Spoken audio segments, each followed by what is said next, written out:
Sadly, what could be Tom Holland's last solo Spider-Man movie could very well be his very worst. Here's my review of Spider-Man Brand New Day.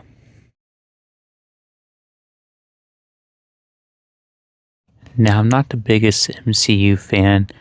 I have a soft spot for Spider-Man. He was my favorite superhero growing up. And when I was a teenager, my early teenage years, I really did like the MCU movies, and they've still been a part of my life to this day.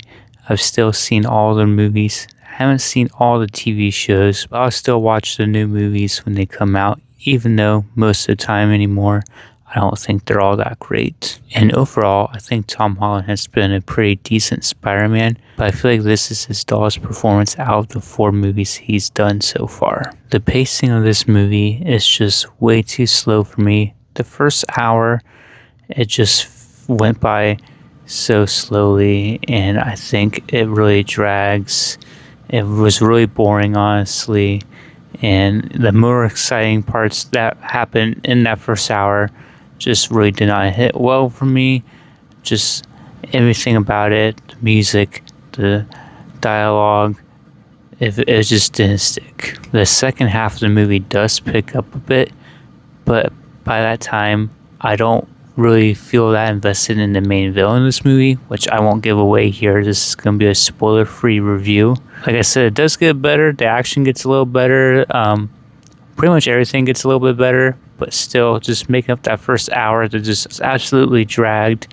It just didn't fully save it for me. And some of the dialogue in this movie was just pretty bad. The writing and just the delivery of things just weren't very well. The comedy wasn't very funny, and they felt like some of the jokes felt cheap and just kind of out of place for this movie. I will say the biggest positive of the film had to have been John Bernthal's performance as the Punisher. He did a great job with the character. I think they established him pretty well in this universe so far. We don't get his full backstory or kind of exactly how they met. We get a glimpse of it, but I do kind of like how they kept it a little bit vague. And obviously you have to watch the TV show to kind of get the full scope of things as well. The rest of the cast performed fine. I didn't think anyone really had a bad performance, but they weren't really doing anything outstanding or anything. I think Mark Ruffalo did a pretty well job. I liked the bits with him in it. I think the things that they did with him were pretty well. The score in this movie was another thing I thought was pretty lackluster. Nothing really took away from any moments, but nothing really brought any moments together, so to say. I didn't really feel like the score really added anything to this movie. Definitely could have been worse, but I just wasn't that impressed with it. Visually, I will say, I think this is one of the better looking Marvel movies in quite a while. I know this decade so far, they've all looked pretty horrible CGI wise. The CGI was pretty good in this one. Some of the shots and long shots in this movie worked pretty well. There were some close-ups of Peter's eyeball and a few scenes that kind of looked pretty sweet, and some of the action shots in this movie looked pretty good too. It's not so much in the beginning. Some of the action in the beginning wasn't that great, but later on in the movie, I think it really picked up. So technically, this movie was done pretty well, direction-wise, shot-wise, so I will give the director credit for that. Overall, I just didn't think this movie really blew me away.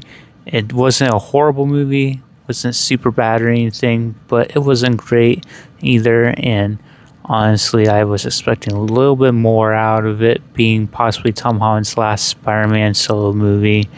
I just think they could have done a lot better with some of the character development, and the villain, like I said, wasn't really written in too well. A lot of the scenes and kind of how they became the villain, it just didn't really impress me too much. I just really wish they would have gone a different way with some of the decisions. I think they were trying too hard to kind of make Spider-Man a more serious superhero. It took away some of his charm that kind of makes him who he is in the comics. I didn't really think some of that direction worked very well for this movie.